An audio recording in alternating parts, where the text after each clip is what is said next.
নামাজ ছেড়ে দিয়েছো, তওবা করো, মাফ করে দেবো। জেনা করেছো, তওবা করো, মাফ করে দেবো। আকাশ সমান গুনাহ করেছো, তওবা করো, মাফ করে দেবো। আল্লাহু আকবার। শুধু তাই নয়, আল্লাহ বলেন, বান্দা যখনই তওবা করবি তোরে আমি পছন্দ করি।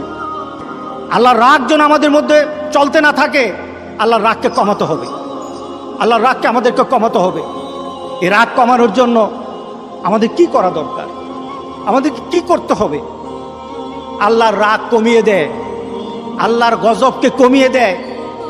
আল্লাহর সকল ধরনের বান্দার প্রতি যে ক্রোধ থাকে, এটাকে কমানোর জন্য সবচেয়ে উৎকৃষ্ট মাধ্যম হলো তওবা। বলেন কি? তওবা। তওবার মাধ্যমে আল্লাহ সুবহানাহু ওয়া তাআলা আমাদেরকে পছন্দ করেন। যেমন আল্লাহ সুবহানাহু ওয়া তাআলা সূরা বাকারার 222 নম্বর আয়াতে বললেন, ইন্নাল্লাহা ইউহিব্বুত তাওয়াবিন, ইন্নাল্লাহা ইউহিব্বুত তাওয়াবিন ওয়া ইউহিব্বুল মুতাতাহহিরিন। আল্লাহু আকবার, আল্লাহু আকবার। আল্লাহ বলতেছেন, বান্দা যদি আমার কাছে তওবা করো আমি তোমারে ভালোবাসি।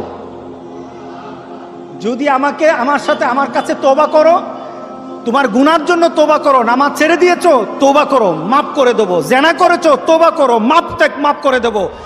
আকাশ সমান গুনাহ করেছো, তওবা করো, মাফ করে দেবো। আল্লাহু আকবার। শুধু তাই নয়, আল্লাহ বলেন, বান্দা যখনই তওবা করবি তোরে আমি পছন্দ করি। এত গুনাহ করার পর তুই যখন আমার সাথে তওবা করবি আমি তোরে পছন্দ করি। শুধু তাই নয়, আল্লাহ সুবহানাহু ওয়া তাআলা বলেন, যারা মুতাতাহহিরিন, যারা পবিত্রতা অর্জন করে আল্লাহ তাদেরকে পছন্দ করেন। আমরা পবিত্রতা অর্জন করি কি দিয়ে? উযু দিয়ে। বলেন কি দিয়ে? উযু দিয়ে। আমরা পবিত্রতা অর্জন করি তওবার মাধ্যমে। প্রথম এটা হলো আত্মার পরিশুদ্ধতা। আপনার দেহকে পরিশুদ্ধ করতে হবে, আত্মাকে পরিশুদ্ধ করতে হবে। আপনার আত্মাকে পবিত্র বানাবেন।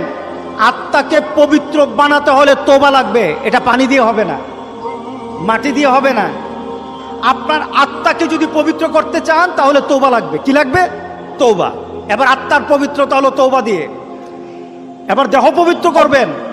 আমার মাবুদ আমাদের প্রতি রাগ করে আছে, আমাদের মাবুদ আমাদের প্রতি রাগ করে আছে। আমাদের মাবুদকে আমাদেরকে সন্তুষ্ট করতে হবে। আমরা আমাদের মাবুদকে রাজি করতে হবে।